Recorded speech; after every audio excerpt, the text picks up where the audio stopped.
Key Biscayneers, Key Rats, welcome to another episode of Key Biscayne Stories, where neighbors meet neighbors. I'm very excited about this guest. It is the owner of the Islander News, Justo Ray. So Ray, Justo, welcome on the show. Thank you for joining us. How are you? Good morning. I am doing fantastic. And you? I'm good. Thank you. You know, I have to say a couple of words because Justo and I recently met.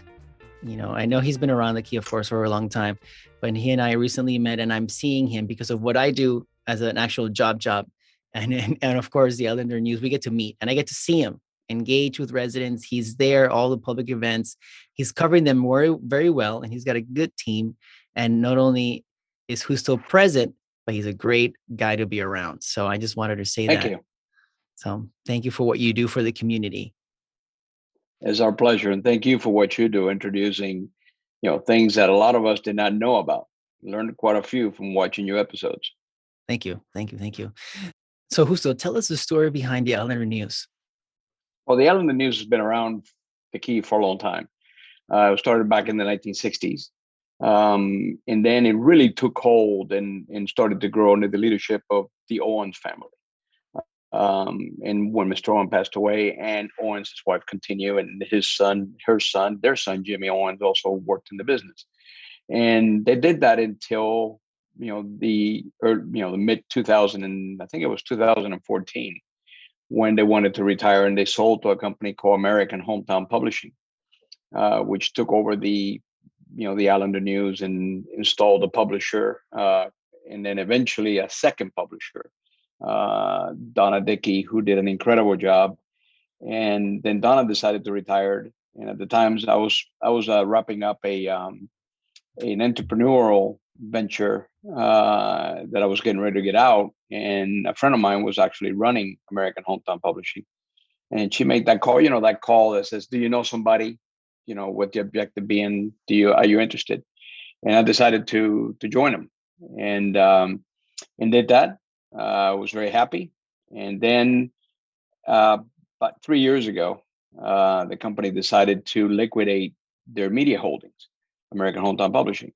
So myself, along with two minority partners, we said, you know what, rather than just, let this fall in the hands of people who don't know, we decided to go ahead and purchase it.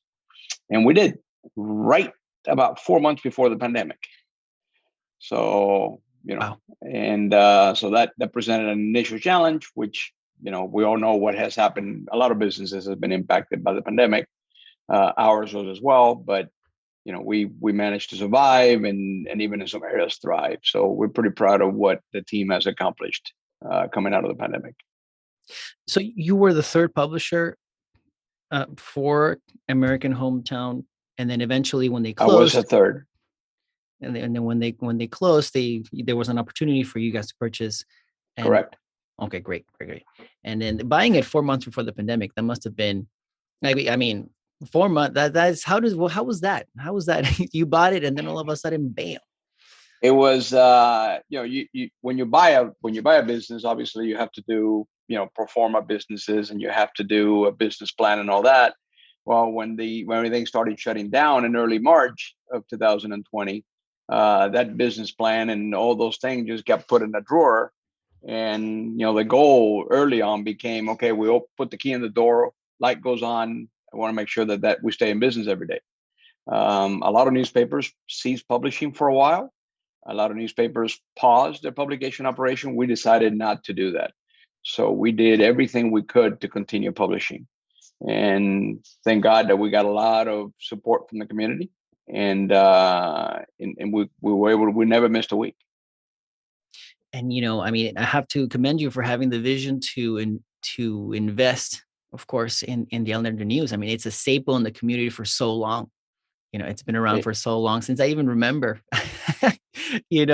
and for you to see value in that and the value for the community is great. So I'm glad that you've received a lot of support from the community. It's a great publication. It's an iconic brand, and a brand that a lot of people relate to, and a lot of people, you meet a lot of people off the Key. To your story, I was in 2018, I was going through some personal, sickness, and I was at a hospital. I was at the Sylvester Cancer Center, and they're doing a procedure. And the nurse says to me, as a male nurse, he says, "What do you do for a living?" And I said, so I mentioned, the Islander News. And I said, "Oh, I used to work at the beach club. I grew up there. I've been featured in the Islander News on this date, on this date, on this date, on this date. And when I graduated, and, he now lives in Pembroke Pines, but, he still stays in touch actually through the islandernews.com website. So, which was really interesting, that he had worked at the beach club, all throughout his high school career. I mean, venue. So as publisher and owner, what is the funnest part for you? What is the best part for you? There's a lot of good parts. But the best part is actually, to me, the biggest thrill I get is whenever you walk around the island and you happen to walk either through the Golden Hog or it just happened to me Thursday, walking in the square and somebody's sitting outside the Copolis, reading an Islander News. Those moments when you see them, you and I, last time I saw you, we were at Milanesa, and just 3 weeks before that, I had gone to Milanesa to pick up something, and there's a lady sitting at the table reading the Islander News. And those things, when you see that, is when you say, okay, so what we do, somebody's paying attention to, it matters. And that just gives me a great deal of satisfaction when that happens. And I saw something also at the Golden Hog the other day. I walked in and somebody was on an iPad. And as I walked through, and I walked to the juicing part, and the person's reading the islandernews.com on their iPad. So that was also pretty satisfying. So those are the things that you struggle through. You publish, you make decisions as to what you're going to publish, and you go through the production cycle. But then when you see somebody using your product, it gives you a good deal of satisfaction to be able to do that. Can you break down of what we can see in the Islander? What can we expect from the Islander? What's in there? Well, hopefully, if we're doing our job right, you see a reflection of the community, and you can define community as people, places, and news that happen in that geography by those people. And so we like to do that. We like to feature is names and faces. So I'll give you a little bit of a nugget. What we do, and this is a phrase that was coined by my old boss when I worked at the Sun Sentinel, and who is now a minority partner in the Islander News. He used to say refrigerator journalism, and that's what we do. And that is when you do an article or you publish a picture, that somebody cuts it and puts it on the refrigerator with a magnet. Whenever we do that, that's a win. I like that. I'm sure you have, but I'm going to ask, have you written any stories yourself? A few, yeah. I'm not very good at it. And our editor, every time I told him, hey, I wrote an editorial or I wrote something, he says, okay, here comes overtime. I like to write, but it's not something that I do often, for his sake, his health sake.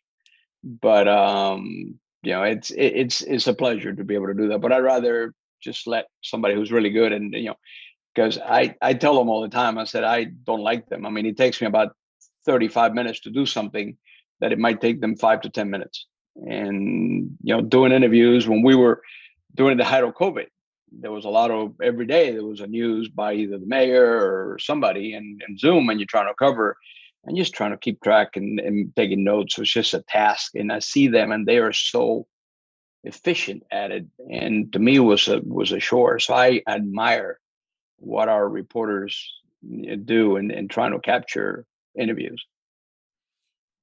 I think this is a good segue for you to share with us about your team. I know a little bit. I know you have, what's the word I'm looking for? You have an icon, an individual there in your team. He used to be Bicycle Bill, takes pictures for you. He's also a staple of the community. I bought my first bike from Bicycle Bill. I know he's part of your team. And so tell us about your team. Well, Bill's an interesting case. Bill started by doing, in the height of the pandemic. We have probably one of our most popular page is Beach Coming, which is, you quote your typical, weekly community newspaper society page, if you will. We see pictures of events. Well, when events shut down, obviously that presented a challenge for Beach Coming. There was no events. So Bill saved Beach Coming. We started doing a lot of things out in the community and actually improved Beach Coming. He would go one day, we did something about, the masked island. So he walked around and took pictures of people wearing masks at different places on the island. We went to the beach. We did a lot of things that were really, really creative. I mean, he even did, we did unique license plates on the island. We did, golf carts on the island. We even did a mailboxes on the island, unique and mailboxes. So it is totally changed. So that's how Bill's introduction to us was. And then he has grown a lot. And now he has 2 regular features. He has something that he called the lighter side. And that's interview, getting to know residents on the island who normally are not, for the most part, not on the public eye, if you will. They're not, they're residents who make a difference but have unique stories. And he's been able to do, some of those. I mean, he recently, one of our most popular lighter side has been one that he did with Mr. Vernon from Vernon's Drugs. And it was incredible. The interview was done while sitting in a golf cart as he drove around the island, Mr. Vernon.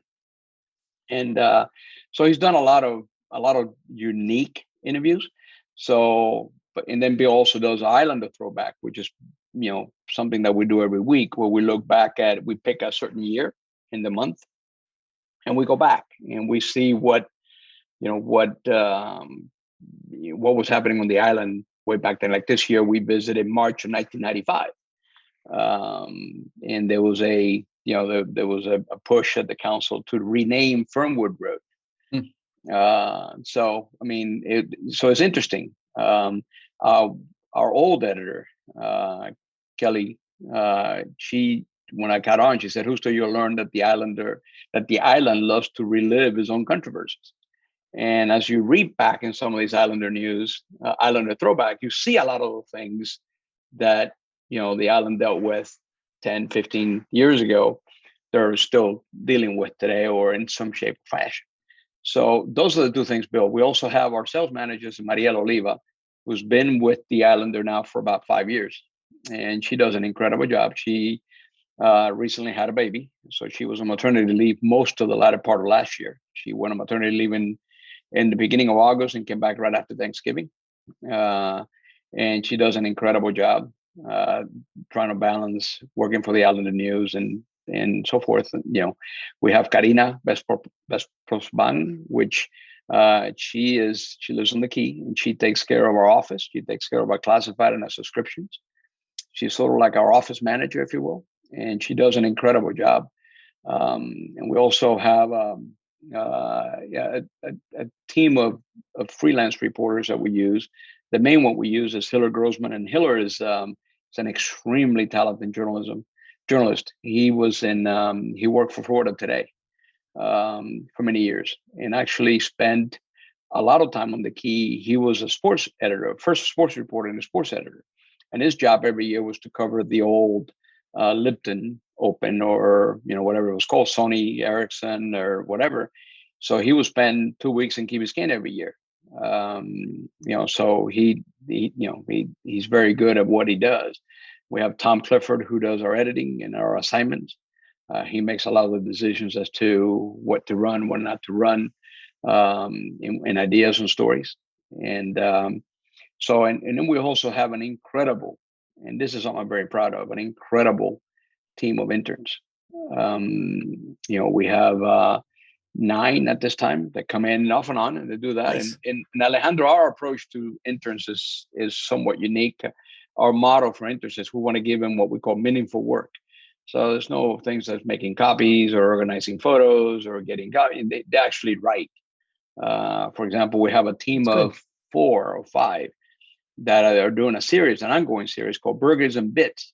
And what they do is at least once a month, or at least every 5 weeks, they buy burgers from 3 different places, and they do sort of like a comparison test. Okay. So we published 3 of them, and now they're getting ready next week, not this coming week, the one after. They're getting ready to do the next one, and that's really interesting, and it's really fascinating to see them work together in video and in photograph and talk about their experiences as they share the burger while they're having a lot of fun, because they want to have a lot of fun. So, but we've gathered with them a couple of times, and a lot of the ideas that we're starting to implement on our digital side of the business, as well as print, is coming from ideas that have been generated by them. They've had, we had one intern write a commentary on against the new law that passed, the don't say gay.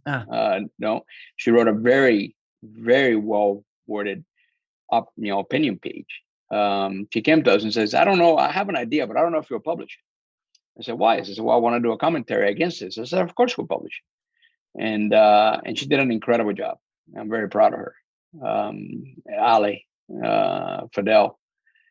So she did a great job. And we have a lot of them. I mean, a lot of them have written, just about all of them have written one piece or another that we're pretty proud of. And we'll continue to give them assignments.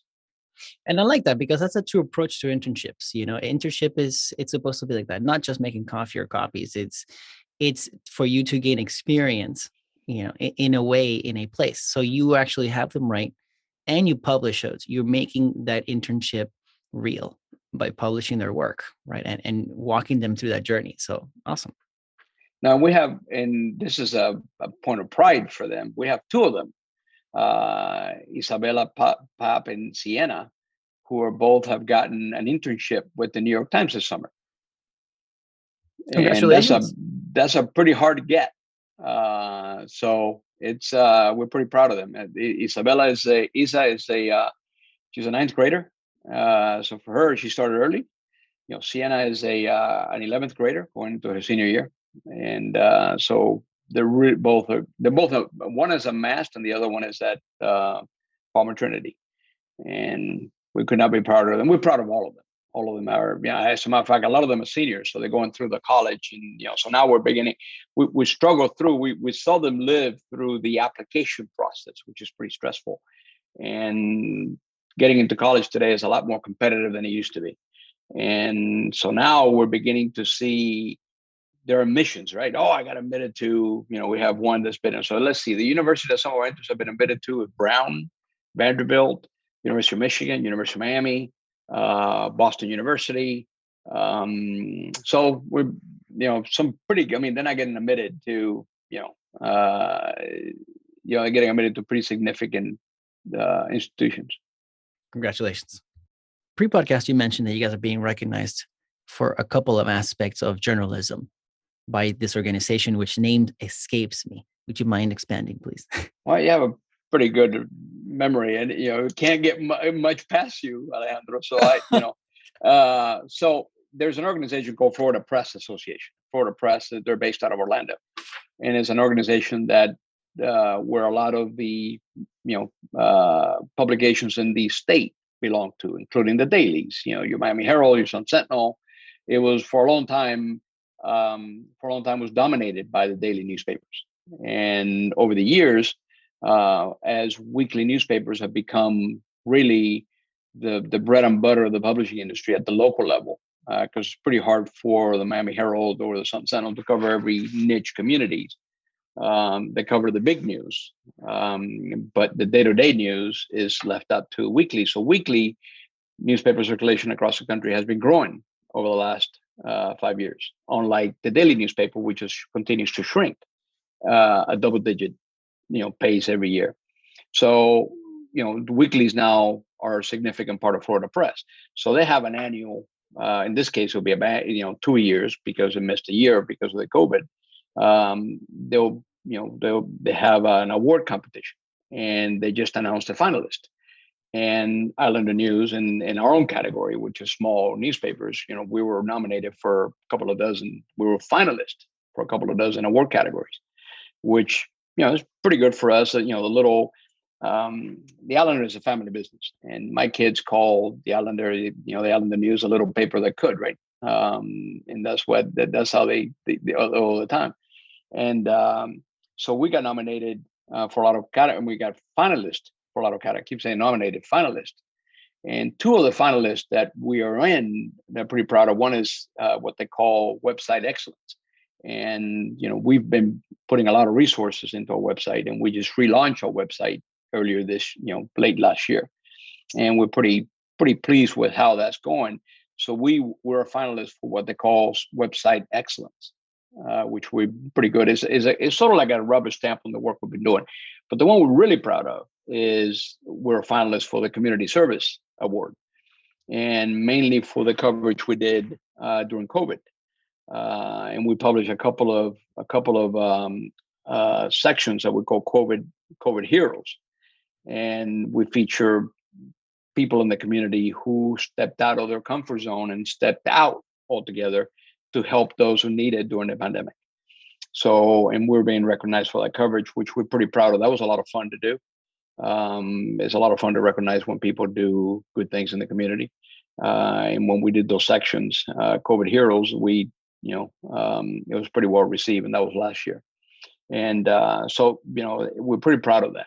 And so those, it's kind of, you mentioned the word heartwarming to sort of do that. And, the other thing is anytime we publish anything about a, kid's achievement, whether it is winning an award. We recently did a story, Mast Academy was recognized for the green program, and which is pretty significant. Not only are they getting an award, but they're also doing things that will benefit all of us going forward. So we do a lot of other things. Another question. You have a project called KB Mini Journalists. Can you share with us what that means? That's our pride and joy. Is taking a pause because of pandemic. But what we did is we hashtag it, and it's hashtag KB Mini Journalist. And it started as an idea of Karina. Karina had this idea working with a teacher, Cleo, over at the KBCS. And we would go in the class. We went in the classroom, and she even set up, this goes back pre-pandemic, she set up a little corner in the classroom to be like a newsroom. And they will brainstorm topics that they were going to write about. And we always, we went in and taught them, we discussed with them journalism. So we also, then one time we brought an editor, Tom Clifford came down, and we gathered about 50 kids over at the media center. And we went through how to develop a story. And we first went through it's 4 or 5 W's: what, where, who, and why, right? And so we kind of went through that, and then we kind of developed the story. How do you develop a story? How do you open a story? How do you close a story? And then we would assign them topics, and they would write. And Alejandro, I can tell you that what they wrote, and these we're talking about 4th and 5th graders, what they wrote was significantly profound, and it was. We did one on resiliency. At the time, the old village manager, Andrea Aga, we brought her into the classroom and we talked about resiliency. And then the kids wrote some work on what resiliency meant to them on the island. And it was amazing, some of the things that they came up with. They've done book reviews. We also asked them, they had an assignment when the pandemic started to talk about their experiences with the whole virtual class thing and so forth. And I admire teachers a lot. I mean, I did a Zoom class, a Zoom KB in a journalist session with them, and it was a hybrid. Some kids were in the classroom, others were virtually. And I don't know how the teachers did it, because for me, it was very difficult to keep track of, the 2 scenarios and so forth. So that's one of those projects that we've done where the kids enjoy it and the kids really get into it. And we have such a good time publishing it and such a good time sharing with them. And we can't wait to get back in the classroom. We just had a meeting with somebody in the school system, and we're trying to get that kick started again. And we can't wait to go ahead and do that again. So I understand that the Islander News family has grown. Yes, we you know our my youngest daughter, Gabby, and her husband Mark. Thursday morning, she delivered, which is hard to believe. I texted her this morning and I said it just dawned on me that you know you have a kid. Um, they delivered a 8 pounds, 12 ounce, 22-inch bundle of joy called Julian Sydney, which mom and baby are doing great.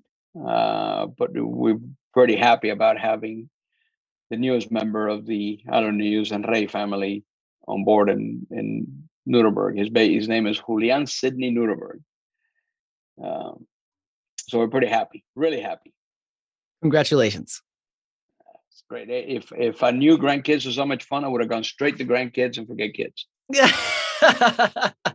Fortunately, there's a step there that is needed. I know you can't. I haven't figured out a way to get rid of that one though. A really good friend of mine used to have a saying that says that grandkids are God's rewards for not killing your children. So I like that one. I'm going to use that. I don't have grandchildren, old children, but I'm going to use. But you will. It's, in time. Grandparents and grandkids have a common enemy, so that's why we get along so well. I like it. I actually have a comment as well to say about the Islander News. I'm glad, and I'm sure a lot of people can also say the same, that you have kept the Islander News community based, right? It's all about the community. You've done the project with the kids. You got the stories of the residents. You have a lot of local people that contribute to the paper, and you're very open, to having their stuff. I mean, anyone that buys a new project could have reshaped it, rechanged it, as I was joking before, you could have called it the Key Biscayne Financial Times for everything you want, if you wanted to change the direction, but you've kept it to what people grew up with the Islander News. You've kept that, again, you see that value in that community. So that's great. I wanted to say that. I don't know if you want to say something about that. Well, no, thanks for noticing. I mean, one of the things that, there was a lot of discussion, previous to us, about reshaping the product and doing different things with the product, and not necessarily, Key Biscayne Financial Times, although that might be a good idea. But there was a lot of discussion about doing things with the Islander News, and actually what we have sort of done, and I have to credit Avido, who's our partner, and Tom, for, we've actually tried to go back even more. Okay. And, to the way that, the Owens family, was running it in this true community, reporting like this week, we had a report on, the Young at Heart project, where, yesterday, the student created work at the Presbyterian Church was auctioned. We had a story about a Claire London, at London's Better Half, council member London, had a garage sale to raise funds for Ukraine. So, just really getting, deep into the community. So when you pick up the Islander News, and I appreciate you noticing, what our goal is that most of what you read there, if not all of it, is about the island. And if we write anything outside of the island, it's how do they impact the island, either in a way or another. On the website, you have a little bit more, and that's one of the biggest lessons that we learned, is to balance the two audiences. And so, we every day is a struggle. Every week is a struggle to say, okay, what are we going to do? And we actually, one of our problems is that, one of our challenges, I wouldn't say a problem, one of our challenges is we a lot of times have too much content for the printed product, and we have to hold some. And so you have people say, hey, when are you going to publish my piece? And, so forth. And, but we're getting a lot of stuff on the community, produced in the community, and on the website. So we're and again, I refer back to the KB Media Journalist, but we also like to cover a lot of kids stuff, a lot of school stuff, a lot of kids, highlight kids achievements. There's a lot of really, really good things being done by teens and kids on the island. We published a story of I think he was in fourth grade, who raised $2,000 for the Susan Komen cancer walk. He himself raised over $2,000 because he had a good friend's mom who passed away from breast cancer. And he saw what his friend went through and he wanted to help. And those are the kind of things that go on that we want to go ahead and feature more of. Awesome. I like it. I mean, it's a good read. Now, recommend it to it. Where can we find it? You can subscribe, and we'll home deliver it to you, but also you can pick it up throughout the island. Everybody's always welcome to stop by our office. We had actually 3 people to stop by our office yesterday and pick it up for free, but you can also find it at, Winn-Dixie. After the pandemic, Winn-Dixie, we used to sell the island. Now, after the pandemic, we are, in cooperation with Winn-Dixie, I have to give Jose a lot of credit. We actually give it away free at Winn-Dixie, and we're about ready to install a rack inside Winn-Dixie. Again, with Jose and his cooperation. But you can find it at, EWM, a lot of the restaurants, Costa Med, there's just most of the places on the island. You'll be able to find it. And if not, always call us and we'll deliver it to you. I passed by your office the other day when I went to visit the foundation in front of your office, and Sorry, I missed you.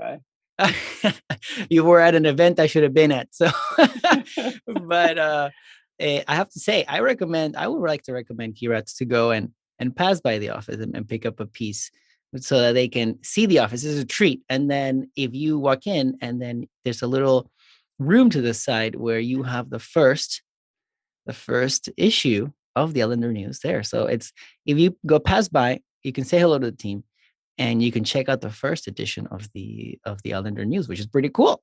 It's right there. You can check we have binders with going all the way back, and that's where Bicycle Bill, you'll find him every Thursday morning, just going through and trying to reading back on island, what was making news on the island. So Justo, this has been a great conversation. But before we end, we always like to ask our guests, questions like, for example, what is your favorite part about Key Biscayne? What's not to like? You have, I mentioned all the way back at the beginning what a community is, and a community is, a place, the people, and the people that make news in that place. And there are not many other places on Miami-Dade County that are as beautiful as Key Biscayne is, and is an island full of genuinely nice people, and who are really you get a lot of good mornings, you get a lot of good evenings, you get a lot of good afternoons. How are you? It's a friendly vibe on the island, but it's just walk through anywhere you go through on the island. Whether it's just simply walking down. Whenever I walk down from our office, I walk, towards, I always take Fernwood, simply because it's a cooler walk. You shade it versus if you walk in Crandon, there's nothing to protect you from the sun, but just gives you a different feeling walking in the island. It gives you a calming and peaceful feeling. And then you walk through Village Green, see all the kids, see all the people doing exercise, so it's just a beautiful place to spend time in. Justo, thank you so much for sharing your story. And it's been great to learn about the Islander News and about you more. I mean, I know that you and I exchange on a regular already, but it's good to have this time to get to know some background on you. I really appreciate you giving me the time and the opportunity to share our story and share our team's work, because really it's all about them. I was telling, as a matter of fact, Bill and I were having a conversation this Thursday when he was in the office, and it was about, I need the team a lot more than they need me, and to be able to do this. So, so I thank him every day for. As a matter of fact, I make it a point that when people say good night, I'm leaving, I always say thanks for everything, because you have to give thanks no matter whether it was a good day or whether it was a bad day. Everybody tried their best, and we have bad days and we have good days. But at the end of the day, it's all about them and what they do and keeping them engaged. Awesome. Thank you very much, Justo. A pleasure. Thanks, Alejandro, and thanks for what you do. It's been fun.